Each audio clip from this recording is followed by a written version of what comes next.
So how does Hero vary cutting height throughout the cutting season? I want to take a little bit of time to explain that because it's a common question and it's an important one for us to explain to customers. We encourage all customers to allow us to have discretion on cutting height because it can change very often throughout the season, up and down, a lot of times throughout with the effect of weather. So it's very important that we have discretion on that. Here's an example of how we'd work it on this year, which is 2016.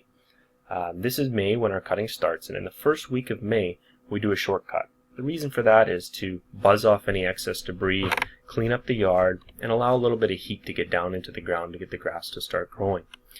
Then in the next couple weeks we can bump the height up a little bit to more of a normal height, kind of in the 2.5 to 3 inch range. Let the grass get growing, but very soon after, the heat and rain is going to start working in again. It's all going to be weather dependent, so this can change. It could be this week, could be this week, could be late. It all depends on the weather, so we're constantly monitoring these factors.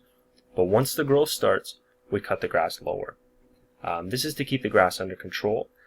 This is to keep the lawns looking nice. This is to keep our workload reasonable, because if grass grows really fast and we leave it high, it's going to grow longer and it's going to look really unmaintained, and it's going to be a lot of extra work for us as well. So the general rule is if turf is weak, cut it higher. If turf is strong, like in here, cut it lower.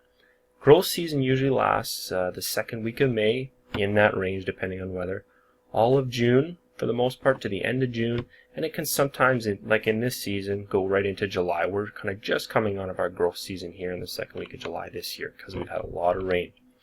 So again, it's always variable and always depends on the weather, the heat, the rain especially. Then usually later into July and especially into August and September, grass starts to dry out. So we increase cutting heights to allow grass to become stronger, to prevent it from drying out, to keep it green, to keep it strong. So we do those sorts of things. Into September, our last calendar cut, we do cut it very short as we can possibly cut it. And the reason for this is to prevent things like snow mold, winter kill, and matting of the grass under the snow.